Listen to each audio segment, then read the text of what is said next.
MLA, அவருடைய தம்பி, அவருடைய 20 பேர்கள் ஒரு ஷட்டரை இழுத்து போட்டு ஒரு ரூமுக்குள் வைத்து மிகவும் கடுமையாக தாக்கி கொலைவர்கள் தாக்கி இருக்கிறார்கள். இது முதலமைச்சருக்கு தெரியாதா? தெரியும்.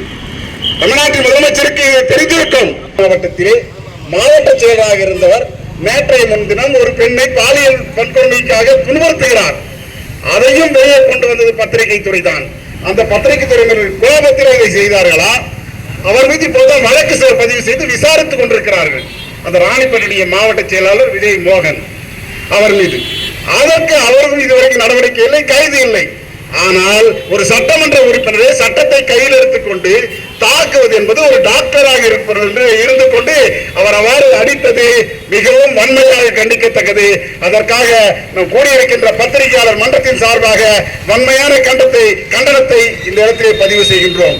உடனடியாக அவர்கள் மீது சட்டபூர்வ நடவடிக்கை எடுக்க வேண்டும் என்று முதலமைச்சரை கேட்டுக்கொள்வதோடு அதற்கு அடுத்ததாக அவர் மீது உரிமை மீறல் பிரச்சனை கொண்டு வந்து சட்டமன்றத்திலே அவர் பதவி நீக்கம் செய்யும் வரை ஓய மாட்டோம் என்று தெரிவித்து முதலமைச்சர் உடனடியாக நடவடிக்கை எடுத்து